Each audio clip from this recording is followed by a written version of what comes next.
This is fun. A friend of the show, David Pakman, clashed with Tim Pool very briefly on Twitter. I want to show you that. And then while I was prepping the story, it reminded me of years ago when David Pakman interviewed Tim Pool and really early exposed the game that Tim Pool would go on to play. So we'll get into all of that. But as you all know, so I said David's friend show, but then Tim Pool, what would you call him? Not an enemy of the show, but I've been on his show a few times. So we know each other.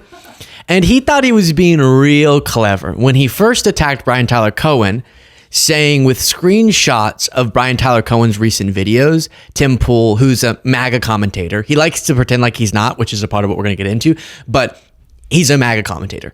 But he said, I think Brian Tyler Cohen wants to have sex with Trump.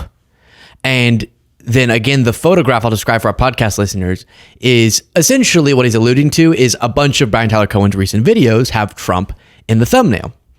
God forbid Brian Tyler Cohen, who talks about American politics, would talk a lot about the guy who single-handedly took a strong economy and nuked it. But in response, Brian Tyler Cohen said, lol, Tim is big man. I should have mentioned Brian Tyler Cohen again, friend of the show, because he tweeted the Democratic influencers are, quote, fucking retarded for suggesting that Trump actually thinks Garcia had MS-13 tattooed on his hand. And then Trump came out and said that he literally thinks MS-13 is on Garcia's hand. Sorry that your God King made you look stupid. So that was a great response from Brian Tyler Cohen. But then Tim Pool responded to his last post about Brian Tyler Cohen and said, I think David Pakman wants it to be a three-way. That would be David Pakman, Brian Tyler Cohen, and Donald Trump having a threesome, is what Tim Pool is thinking about in his free time. I'm going to come. Right. And so you could see here that, I cannot believe producer Cole played that. Wow. You could see another thing where he's posting screenshots of David Pakman's recent videos and Trump's in the thumbnail a lot. Again, because Trump is kind of an important thing right now. And David responded to that saying, Tim is still embarrassed by the humiliating excuse for a question he asked Caroline Leavitt in the press briefing room a few days ago, which is a good one. And he's referencing this. We have an individual in our new media seat today. His name is Tim Pool. He's a political commentator and a media entrepreneur with millions of followers, a very big platform. Currently hosts Timcast IRL, a daily news and discussions show, and The Culture War, a weekly podcast exploring cultural and political issues.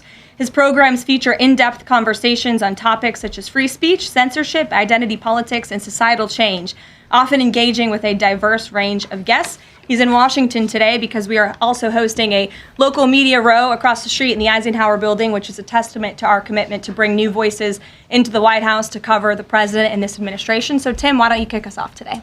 Yes. Many of the news organizations that are represented in this room have marched in lockstep on false narratives. Why?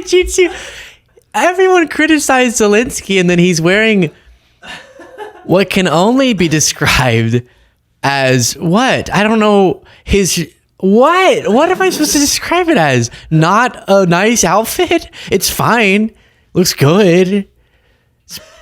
But it's not a White House outfit. Organizations that are represented in this room have marched in lockstep on false narratives, such as the Very Fine People hoax, the Covington smear, and now what's being called the Maryland Man hoax, where an MS-13 gang member adjudicated by two different judges, I believe, is just simply being referred to as a Maryland Man over and over again.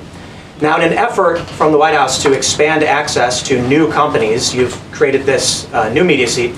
So I'm wondering if you can comment on, following this expansion, you've had numerous outlets disparage the companies that you've had sit here, as well as the reporters. I'm wondering if you can comment on that unprofessional behavior, as well as elaborate if there's any plans to expand access to new companies. Sure. Well, we certainly welcome. What was the question? Was it the mainstream media sucks? And so, would you comment on that? Nice job, Tim. So that's what David Pakman was referencing. Now, what I find really interesting about this interview that was conducted 5 years ago is what David's identifying here in Tim Pool's content. He doesn't use this word, but that's maybe a little disingenuous, is that Tim Pool back then would identify himself as left of center. To this day, I don't really know. Like when I was on the show somewhat recently, I called him a right winger and he said, I'm not a right winger. And sometimes he says that, you know, if things were normal, he would be left of center. But then all of the content is stuff that's just beneficial to the Trump's narratives and is attacking liberal narratives and is putting a bunch of emphasis on not super important things to justify criticism of liberal figures and not emphasizing things that are super important from my perspective, which again, you can think that this political moment warrants disproportionate criticism of liberals. That just wouldn't mean that your values align with liberals then, right? Like for me, sometimes I have criticisms of, as we've gone through, people who also identify as on the left. And I'll levy those. But I'll also make sure that the proportionality of my criticism matches how important I think different things are. So in this moment, I see as a forefront issue how Trump and his movement is degrading democratic norms, is harming the economy, is ideologically a problem. And so that will mean when you go and look at my content, most of it's going to be directed at that. And then proportionally, based on how important I think it is, I'll levy criticism of people on my quote unquote own side. But if you say, no, I'm on this side too, but I only ever want to talk about how deranged it is, and I never want to criticize the side that a liberal would believe is more ideologically problematic, then that doesn't seem to be the most honest expression of your political views. So just be honest. You are a Trump guy. Okay. And then argue that's fine, but just be honest about it. Instead of every time you get trapped not being able to defend Trump, you go, well, that's why I told you I'm on the left. I don't know about that. So here's David identifying this 5 years ago. Position that you are center left, because like if somebody looks at my channel, it's obvious that I'm on the left and I'm a progressive. If you look at just my last 10 videos, my last 20 videos, my last 100 videos, whatever, when I pulled up your channel, I see Republicans push laws to end censorship, pro-Republican story. Facebook's purge of the right has begun. Is that pro-Republican? I think it is. I mean, well, so let me get to that in a second. Let me explain. Yeah. So I'll so conservative news added to blacklist. Conservatives are the victims. Leftist activists, not establishment Dems, but leftist activists force MasterCard to vote on banning the far right. The far right is the victim. Antifa planned armed disruption of U.S. border. It's the left that's causing violent chaos at the border. Censorship backfires on far left. Of course, far left is not establishment Dems. Another hate crime hoax exposed. The hate crime, that's less politically, overtly political. Mueller report provides proves media is a fake news trash fire. Mostly a story being parroted by the right, although there are enclaves on the left that are saying that. So my view, Tim, is, and you know we've known each other for years, and this is just my assessment of... All right, now before you ask the question and we really get into it, you can kind of see him laying the groundwork. I just want to kind of weave into it why I think this is so insightful. Some people might wonder why. Like, why would someone disingenuously, if they actually just kind of like Trump, not be upfront about that? It's because in this online space, it's really difficult to get traction. And if you have kind of a shtick, sometimes that can, maybe you have an honest shtick, but some people want to kind of create a shtick to get some attention and to be unique. And so if you're someone who says, no, I'm really left of center, but the left left me, man, they're actually crazy and weird. It's crazy how true liberals actually support Trump.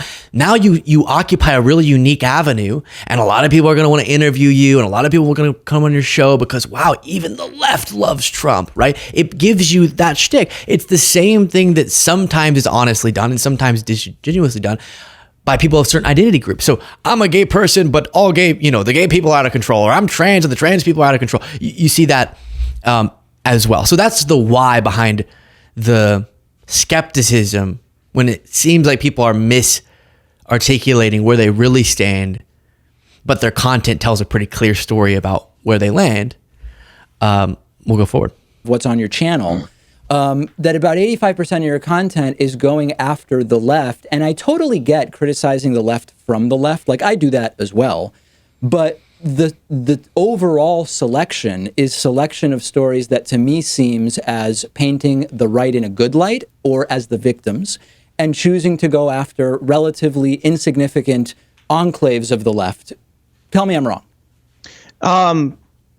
Well, no, the way you see it is the way a lot of people see it, and I think you have your opinion, your view. I'll psychoanalyze myself for a second, and I think for me, I was kind of, growing up, kind of ostracized by a lot of the establishment and main left, but more specifically, again, to psychoanalyze myself, I've gone through a period where all of the attacks I receive and everything that tries to ruin my life is coming from this one group of left-wing individuals for a specific purpose. And that's naturally going to result in certain behaviors and certain focuses. So let's actually, I don't want to make it seem like a cop-out. I've been physically attacked by the left, not the right.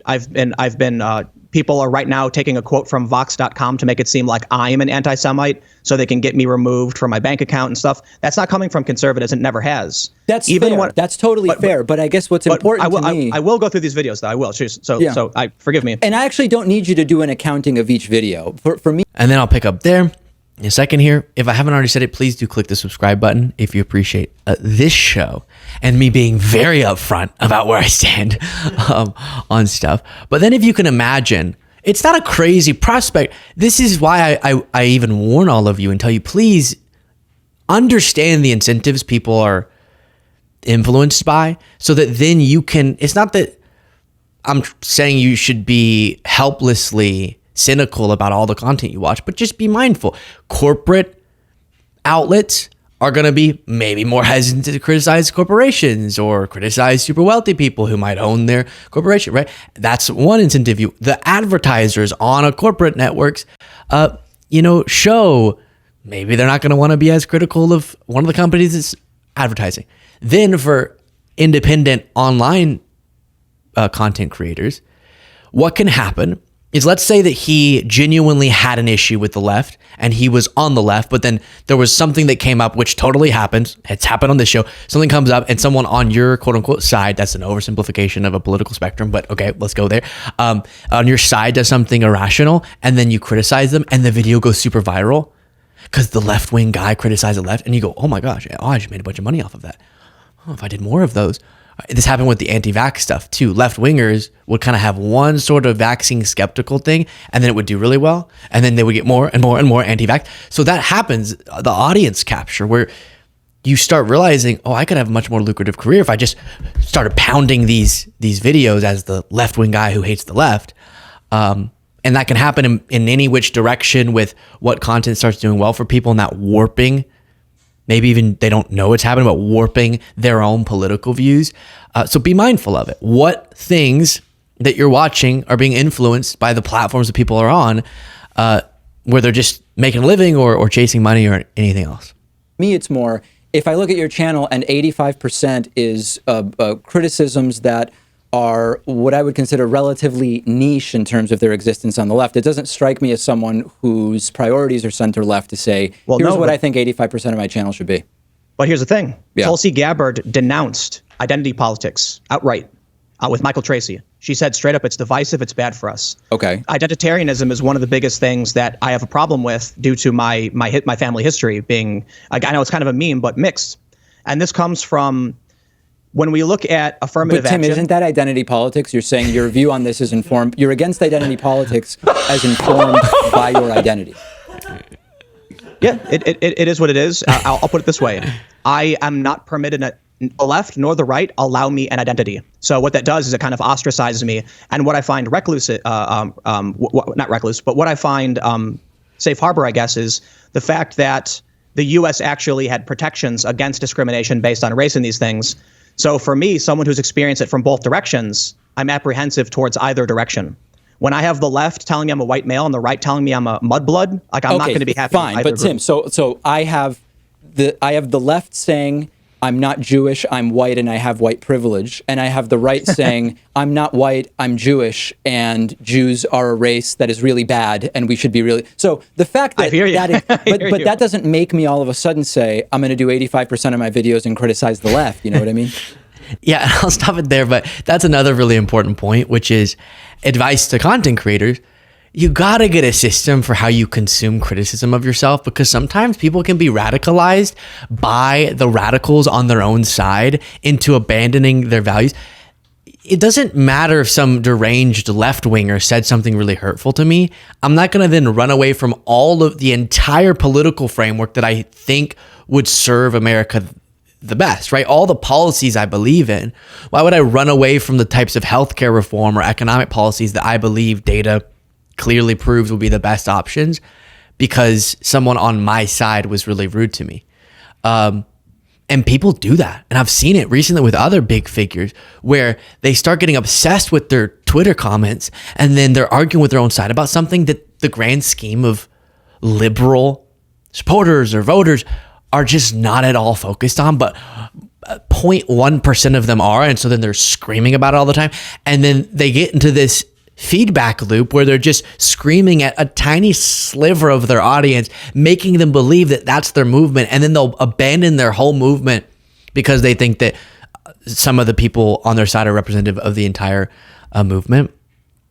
Like we really put precautions in place. I've told you before, like Jaden does a lot of sort of going through a lot of comments and then here's some notable ones. Here are reasonable criticisms. Here are positive stuff. Here's kind of things happening. And it's because I don't want that to happen to me. I don't want to start getting obsessed by the loudest small group in my audience and thinking that that's what all of you are thinking when you watch, when a lot of you watch and would never even write into the show or comment. And then a good example of this is like whenever we did The Grudge, which was me debating with a Trump supporter on a, or not, I don't know if Trump supporter, but MAGA, right wing. And we did a weekly show together and we would argue about stuff and then try to find common ground if we could find it. And we got so many people who said, Luke, you're selling out, even though the show didn't do as good as our normal content. Somehow it's selling out still. And you're just going for like clickbait and you're blah, blah, blah. And that was really hurtful to hear, but that's not going to all of a sudden make me abandon my principles, right? I thought that was a worthwhile endeavor. And so we saw it through. And then for other reasons, it ended. More personal reasons. But we saw it through.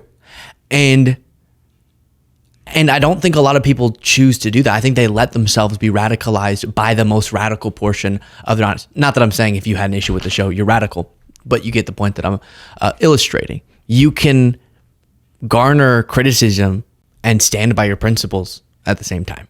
That's really important. Share your thoughts in the comments.